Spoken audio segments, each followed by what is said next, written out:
This is Metro Week.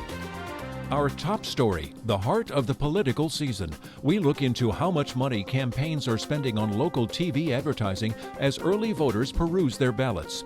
We've seen over the years outside money flooding into elections over the years, but what we've seen in the last 2 to 4 years is just pouring in.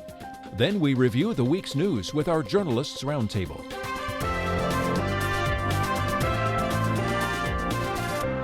Hi, I'm Andrea Kelly. Early voting is underway for the August primary election, and candidates are trying to make sure you see them in your living room on TV. Christopher Conover has a look at how much political money is coming into the Tucson TV market. 6 Republicans are running for governor, and some of them are taking the race to your living room. Christine Jones, Doug Ducey, Scott Smith, and Andrew Thomas are running ads on Tucson area TV stations. Federal law says TV and radio stations have to charge political candidates the lowest ad rates, but campaigns still may shell out big bucks to get into your living room. For the month of July, Doug Ducey spent nearly $94,000 in ads in the Tucson market. He's the leader in many polls of the Republican primary for governor. Christine Jones is right behind Ducey in the polls and was right behind him in July ad spending in southern Arizona. She spent more than $80,000 for TV time. Scott Smith spent about $27,000 and Andrew Thomas spent about $10,000 on Tucson area TV advertising. In all, gubernatorial candidates spent more than $200,000 to get your TV attention in July. But Republican candidates for governor weren't the only ones spending money for TV ads in July. Congressional District 2 incumbent Democrat Ron Barber doesn't have a primary. He did, however, spend $54,000 to remind TV viewers who he is. Republican Martha McSally is one of 3 in the GOP primary in the district, but she's the only one spending money on ads so far. She spent $54,000 to get on TV during the past few weeks. In addition, the McSally campaign spent nearly $130,000 to buy ads in July that won't run until October. Every week of that month is now stocked with McSally ads. Outside groups are also purchasing ads now for the general election. The House Majority PAC, run by Nancy Pelosi, spent close to $150,000 this month to reserve ad time in September and October. The buy isn't a surprise, since the House Majority PAC has already run ads making the case to re-elect Barber. The Democratic Congressional Campaign Committee also reserved time, putting down nearly $90,000 for ad time later this fall. The biggest spender was the National Republican Congressional Committee. In July, the NRCC purchased more than $450,000 worth of ads, all to run in southern Arizona in October. In all, outside groups far outpaced individual candidates in future ad spending, writing checks for $691,000 in July to purchase local TV ad space for October. In the studio with me now to discuss political money and update the campaign cycle, Carolyn Cox, the chairwoman of the Pima County Republican Party, and Vince Robigo, former chairman of the Pima County Democratic Party. Thanks so much to both of you for coming in today. You're welcome. Carolyn, let's start with you. There are a lot of Republican primaries, both in legislative races here in Pima County. Well, there's a few, yes, and then a lot of statewide. The statewide races, including 6 candidates in the governor's race. Yes. So what are voters in the Republican Party looking for to distinguish among those Republican candidates? Well, I think most voters are trying to figure out just exactly what all of these candidates do stand for and who they are, and we try to get that information out on our website, invite people to check our website, pimagop.org, and then go and look at all of the candidates, and you can go to their, their websites and find out what their positions are. But it's a real responsibility on the part of the Republican voters to go out and figure out who these people are, what they stand for. I've seen you out at some of the debates and forums in Pima County. Are you seeing differences within the Republican Party platform among the candidates that you've heard from? Well, yeah, there's some of them that are definitely in favor of Common Core and others who absolutely oppose Common Core. There are arguments about how what you do with the border issues and things like that, definitely. Okay, and Vince, we have fewer Democratic Party primaries, especially in those statewide races. There tends to be one Democrat running for most of them. Why is that this year? I think Democrats are united. I think they're tired kind of the direction that the state has gone, particularly with education spending, with irresponsible sort of social bills like Senate Bill 1062 last year, previous bills like Senate Bill 1070. And so they're really ready to take charge, be given the mantle of leadership and focus on jobs, moving Arizona forward. And because of that, you've seen the party unifying behind virtually all of the candidates. There's a few legislative districts here and there where there's primaries. There's really not much competition because people are unified behind their candidates this year. Let me ask you kind of a personal question. In 2010, you ran for Attorney General, and there were 3 Democrats in that primary. What's changed since then? Well, what's changed is Alicia Rodolini won the primary in that year and was our candidate. Barely lost in that race due to the alleged corruption that the Attorney General Tom Horne used in his campaign to win the election, which is currently under investigation right now. And what has happened is we all unified behind her. In fact, I'm the Southern Arizona chair of her campaign. She's poised and ready to go, has raised a ton of money, and will certainly bring great change to that office. So like I said, it's the same theme. People have unified behind the strongest candidates who are ready to take the mantle at this time. So early ballots have gone out. People can start voting already, and the primary is August 26th. We hear that those people receiving those early ballots tend to vote in higher numbers or are more likely to participate in the election. What does that change about the election cycle, Carolyn? Well, it certainly means that when you have people voting for a month before the actual election, it means that the parties really have to make a big effort to get out the vote. We have to call people, we have to remind them, we have to be sure that they haven't just thrown their ballots aside. And I find it interesting that the party of choice doesn't give their voters much choice in who's going to run in the election. So, I respect that the Republicans will let a number of people apply and just let the voters determine who is the best. I also appreciate what public media is doing, of having sit-downs and forums and that kind of thing, and let the candidates be able to tell what they stand for and let the voters see. Does early balloting, which starts a month before day of election, change how the candidates campaign? Will we be seeing campaigning in August, Vince? Absolutely. Oh, You'll see it. absolutely. Yeah, both of you think so? I think we both agree. Like she said, the race is ongoing. Right now what you're seeing is the ballot chase. You're seeing that by both the party organizations, which are getting volunteers to make phone calls, to knock on doors. But it's now that there's so much early voting and people have, they're on the permanent early voting lists, which means they get a mail-in ballot, you see the chase happening right now. So the election day is now and every day until, at least for the primary, August 26th. Absolutely. And I just think, people get the ballot, they see that there are lots of names on there, they're not quite sure what to do, so they maybe throw it on the table and it gets covered up and they forget about it. So we do calling, and if people don't want us to call, they have to get their ballot mailed in and then their name will go off the list. So you get to choose how much harassment you get based That's on right. how early or late you vote. That's right. Sure. Okay. The sooner you vote, the fewer right. phone calls you'll receive. Okay. Now, Vince, we mentioned your 2010 campaign for Attorney General. That year, the Supreme Court decided on the Citizens United case, which made a lot of changes in campaign finance laws. And since then, there have been some state changes about how much people can donate to campaigns.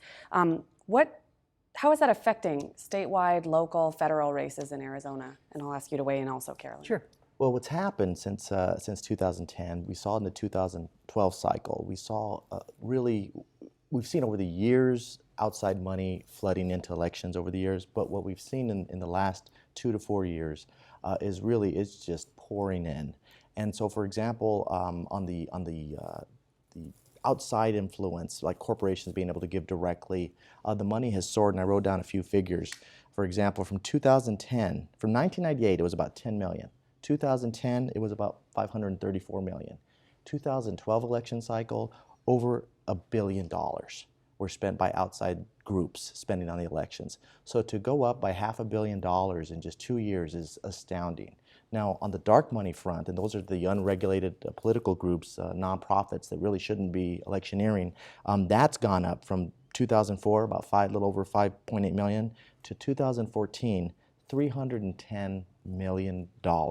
That's a lot of money for nonprofit groups, supposedly nonprofit groups, to be spending on elections. I saw it impact local elections at the county supervisor's race. We saw dark money coming in from a Delaware-based nonprofit against Supervisor Sharon Bronson. So that was 2012? 2012. So I actually filed election complaints that the Secretary of State, Ken Bennett, never did anything with, pointing out these are the legal violations, go after these dark money groups, and nothing ever happened. So our legislators and also the federal government really needs to rein in this sort of abuse of our federal tax system that allows nonprofit corporations to electioneer. Carolyn, Vince is talking about dark money, outside campaigns, political action committees. How does that affect how candidates run their races? Well, it does affect the candidates. And here in Tucson, it's particularly difficult to raise money. And so it's hard for the candidates to go out and raise money on their own. And again, I just go back to saying I appreciate what you and public media does as giving the candidates a microphone, so they can come and talk, so voters can make up their minds. We're almost out of time, but I do want to ask, why do you think it's difficult for candidates to raise money in Pima County? Because it's a very poor city, and it's just difficult. Okay. Thank you both for coming in to join us today. I really appreciate your time, and we'll continue these conversations through November, I'm sure. Thank you. Thank you. We'll be right back with the roundtable. Hi, I'm Lorraine Rivera. Join me next for Arizona Week as a roundtable of political reporters analyzes a forum with Arizona Republican gubernatorial candidates. Later on Arizona Week. Now our journalist roundtable. Here to discuss the top news of the week, Thelma Grimes of Tucson Local Media, Christopher Conover of Arizona Public Media, and Dylan Smith of TucsonSentinel.com. Thank you guys all for coming in today. Christopher, let's start with your report on campaign spending on Tucson TV airwaves. As you noted in your story, a lot of campaigns are reserving time for later in the election cycle. Is that a new trend? It's not a new trend, but we're seeing more of it than we have in the past. Campaign purchases are based on the lowest price, so this helps set the price actually for the fall. So they want to get in now. And there's only so much time that's available. The networks have their TV shows with so many breaks in it, so by buying it now, you guarantee yourself that time. Now, if somebody who's in a primary right now were buying time for October, September, could they get their money back if they lost that primary? Absolutely. Martha McSally is the example of that. She has bought for the fall. She's assuming she's going to win, and conventional wisdom is that she will, but if she didn't win, she could go to the stations and ask for her money back. All of these are cash in advance. These are not done as credit. They must be paid for up front. So the money is there, and it could come back. I suppose a station could say, no, you paid for it, too bad, and then sell it again. But obviously, that's not something that's going to happen. If you're not going to use that time, you could get it back. What is the strategy in announcing all of this reserved airtime? I mean, we say we're seeing more of it, but we also didn't used to hear about it if it did happen. So why tell the world that you've reserved time for later in the cycle? I think it's to put pressure on your opponents. We're so confident in Martha McSally's case that we're going to win, that we're buying months in advance. We're buying for the general election. It's definitely a message to her fellow Republicans that I don't even think you're going to be here. It also is a message to Ron Barber that she's in this to play hard and to win, and if he's going to, play with her, he better get out there and start spending money now. With that pressure on the opponents, is that why Ron Barber's already buying ads, running ads, and taking that approach, even though he has no opponent in the primary election? When there's no primary election, the one person who's in the general, their name hasn't been out there, and this was a chance for Ron just to get his name out there. As I said in my report, remind people that he's here, for people maybe unlike all of us who pay attention to this stuff day to day, that there is somebody else. It is not just Martha McSally or the other Republican. She's the only one up on TV. Also kind of looking at that CD2 race with the amount of money the national organizations are putting into it, is that a clear sign of how important this race is altogether? This has been rated over and over again as one of the tightest races in the country. Obviously, the Republicans want the seat and the Democrats want to keep the seat. The fact that we're seeing this much independent money in for the fall now just continues to reinforce that. Dylan, is this a real sign of viability? I mean, if a candidate does not have ads on or is not reserving time later, are they kind of outspent? I think so much in an election is it's a name recognition contest more than it is about voters carefully considering how someone's policies might affect their daily lives. It's, oh, I've heard of that guy, or I've heard of her, I'm going to check that box. And the more you get out that drumbeat of, just getting your name on TV and on the radio and making us talk about it, the better off you are as a candidate.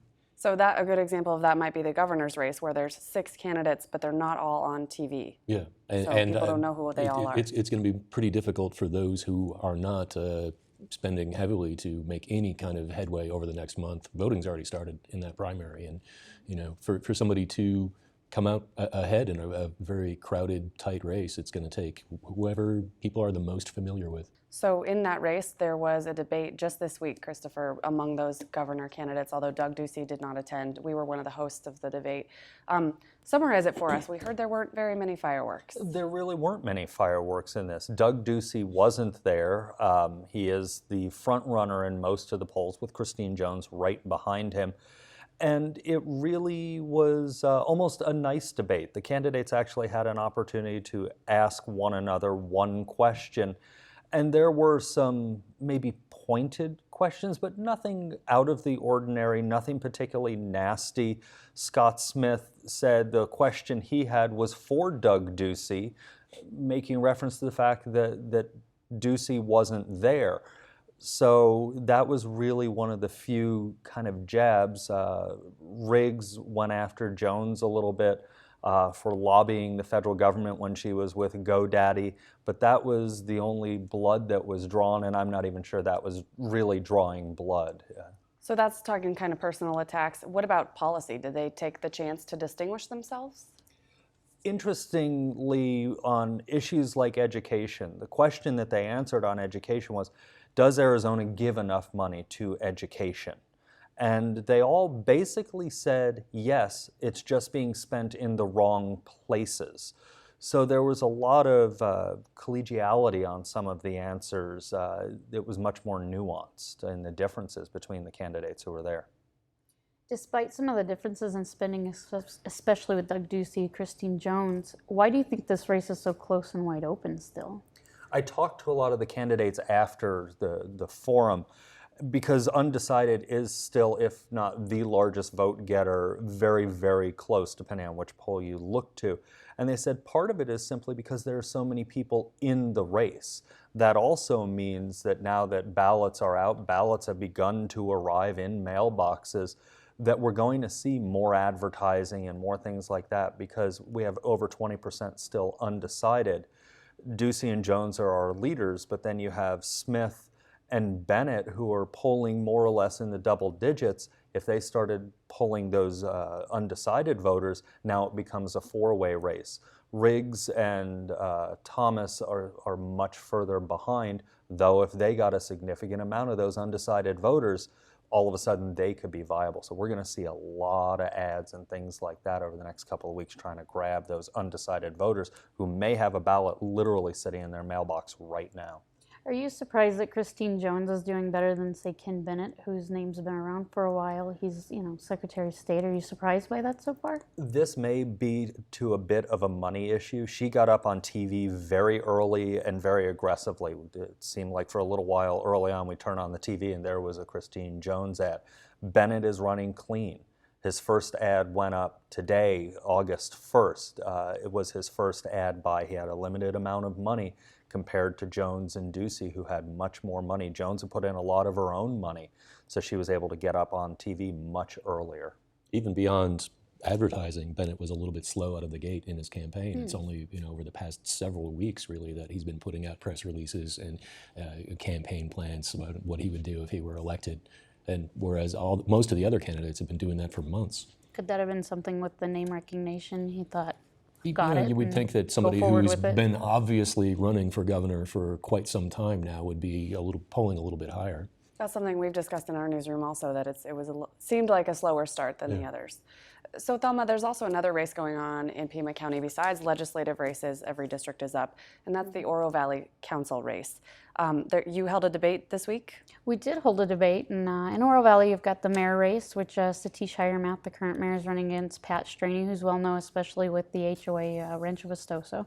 And then you have 3 candidates up for re-election: Mary Snyder, Joe Hornat, and Lou Waters, and the one challenger is Don Bristow in that race.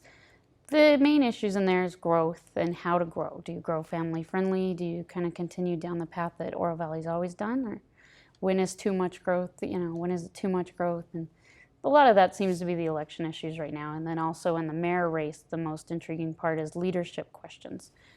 Pat Straney thinks that the way Hiremath has ran things so far creates dissension and problems, whereas he thinks you should create a more, level-headed council that agrees a little more often. Looking at it from the outside, I was curious to see whether they're talking about any regional issues. So we often hear about intergovernmental fights or intergovernmental agreements between different government agencies. So is Oro Valley are the candidates talking about working with Marana or working with Pima County on anything? Oro Valley's always been huge, especially with working with Marana. They're big on you have to work as a region to be successful in your own community. So they want Tucson, Pima County, they wanted everybody to get on the same page, work together, because in the end, especially if stay with Oro Valley, they're promoting bioscience. Helps them by recruiting those businesses if on a regional level, everybody's working together. And that's a non-partisan race. Really quickly, what does that mean in Pima County? It's confusing in the end. It's a nonpartisan race, so it's not Republican or Democrat, and that's how many go to the general. In the primary, and which I think will probably happen, is you're going to get your winners. And so they take the number of seats you have, and then there's they calculate it and divide it by 2. The total number of votes are divided by 2, and then a certain number from that, and that'll decide your winners probably in the primary election. Dylan, this week, actually just today, Friday, you wrote a story in TucsonSentinel.com about Chuck Huckleberry's proposal to find a new way to fund roads. We've been hearing and hearing and hearing how there's not enough money to fix the roads. What's that new proposal? Well, both Pima County and the city of Tucson are far, far behind on road maintenance, mainly because the state legislature has swept so many of the gas tax money, the Highway User Revenue Fund money. And the county administrator today put out a memo to the Board of Supervisors proposing a half cent sales tax all throughout the county to try and make up for the about $250 million hole that the county is in with maintaining roads. And that would come on top of the half-cent sales tax that already exists for roads for the Regional Transportation Authority? The RTA can only fund new construction, which is the reason that we have all this problem with maintaining roads that are 20, 30 years old. And that sales tax, if it were approved, it would take a unanimous vote of the supervisors, would bring in about $76 million, but not all of it would go to roads. Half of it would be dedicated to reducing property taxes. So it would realistically bring in about $30 million a year for roads. And then that would also be money that could only be spent on unincorporated roads? Right. It would be roads that the county maintains, so those that are outside of the cities and towns. So this is $76 million a year Yeah. that would go just towards roads? Well, half of it would go towards roads, Okay. and half of it would go towards reducing the property tax rate. So it's a little bit of a political play in that sense. But it's kind of an open question whether the entire proposal is a political play to try and put some more pressure on the state legislature to get some more of that HERF money coming back to towns and cities and counties around the state. And if that's the case, it wouldn't be the first time we've heard of political plays to try and get road money in Pima County and in the local governments. Yeah. So what's the process to see if this could possibly be viable? And it would be actually fairly simple, but it takes a unanimous vote, and all the supervisors would have to agree to this. And you run up against supervisors don't really agree all that often, and I don't think Ray Carroll has ever voted for a tax increase in his entire tenure, so that seems unlikely. And Ally Miller's clear on her positions on that, Yeah. which is highly doubtful that she'd approve it as well. Yeah. So that looks right there like a 3-2 vote, and you said it has to be unanimous. So Right. before we know too much about it, that's where we are. Although So- with that said, Ally Miller's big on roads, so maybe Roads she'll- and reducing property taxes. And Ally Miller is the supervisor in District 1, which is the northwest side. So it'll be interesting to see her take on this, solution that the administrator proposed. Dylan, I want to check in on another topic this week also. 2 years ago, we had a proposal on the state ballot to end partisan primaries, so nobody runs with a D or an R next to their name. And that kind of crept back up again this week. What's going on there? Is it viable? Well, 2 years ago, it got defeated 2-1 by voters around the state, so it was not a popular proposal then. And you've got people from both parties who don't like this idea. Running as a partisan candidate at in most elections helps with organizing and having a successful candidacy, and it's pretty hard to do without that. Of course, this proposal would not eliminate having parties involved in elections. People could still run as a Republican or as a Democrat. It just wouldn't appear on the ballot after their name. Is this one of those swipes at Tucson, who is the only municipality holding those partisan elections? Again, the legislature doesn't like that, and we've gone to court and ruled too bad. Tucson still gets it. Is this another one of those I don't think so. I mean, that it would change Tucson's local elections, but it would also change all of our elections in Arizona. The statewide elections, the elections for the state legislature, actually would change congressional elections, everything but presidential elections, which we can't really change the partisan system there. And it's the main backer of this, again, is the former mayor of Phoenix, who used to be a Democrat, now an independent. Let's check back in on our big story from last week, which was the launch of Tucson's streetcar. What numbers did we see? How many people were getting on that in its first week of operation, Dylan? Well, over the first 4 days, we don't have numbers for today yet because today isn't over, but over the first 4 days, about 12 or 13,000 people hopped on the streetcar as people actually paying the fare. After we had so many people over the weekend, some 60,000 people over the weekend take a free ride. And that number is pretty much right on track with the projections. Over time, things are going to vary a little bit, but if if more people ride on the weekend, they'll be pretty much exactly meeting the projection that they made of about 3,600 people riding on a daily basis. One of the things I noticed when we were having this discussion about the streetcar is this was something that Tucson seemed to be looking forward to for so long, and that the city council and city officials really put all their eggs in one basket, that this was the next big thing for Tucson. It's a big bet. It was a big bet, right? So now what? What's the next thing on the horizon? Is there another big project that we're going to shift all of our attention to? Well, first, one thing we have to wait and see if this is actually successful, and I think that will play into a lot of the decisions that we're facing coming up, whether to possibly extend the RTA, whether to have another vote in the city to float another bond for road repairs. And if the streetcar is a success over the next year, that will be much more likely to get that sort of stuff through. As far as another sort of signature project, I don't think anybody has really picked up something that they're really wanting to accomplish at this point. No more Rainbow Bridge proposals. I don't think any more Rainbow Bridge will ever That again old be Rio on the Nuevo table. project, yeah. So Thelma, we talked about economic development along the streetcar line last week.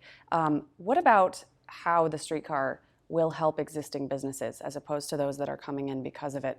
When will we know economic impact, long-term economic impact of the streetcar? The optimism is there right now, and I think, like he said, the numbers look good so far, but I think 6 months to a year is when you have to look at, did those numbers add up? Did, the projections come out right? So I think it's going to be a while before we can tell with businesses as well as the ridership if that actually happens. And some things are great at the beginning, but they kind of fizzle out. So how is it going to go in the end? And then a story which just came in late this week. Tesla, the car manufacturer, Christopher, announced that it broke ground on a manufacturing facility in Nevada, but Tucson and Arizona are still in the mix. What does that mean? It was very interesting. Tesla released its quarterly report Thursday after the closing bell on Wall Street. And on a conference call with investors that we listened in on, Elon Musk, the head of Tesla, was very open and said, yes, we broke ground and we poured a concrete pad for what they're calling a gigafactory. It's the factory that they will make the batteries for their next generation car. That's what Tucson wants. Tucson is in the running for this factory, but they broke ground and poured the pad outside of Reno, Nevada. And the question was raised, so you've made your decision then? And he said, no, we're just exploring. We want other people to pour pads too, and then we'll make our final decision. We got 20 seconds left, but really quickly, is this just a promise to keep Tucson on the hook? It may be. Tucson gave them a building permit this week worth a great deal of money, so this may all be part of it. Okay, thanks so much, all of you, for coming in. That's our program for the week. For more on this week's news, including stories from NPR 89.1, go to our website. Now, Arizona Week delves into the Republican primary in the governor's race. Christopher Conover joins some other journalists to analyze this week's forum.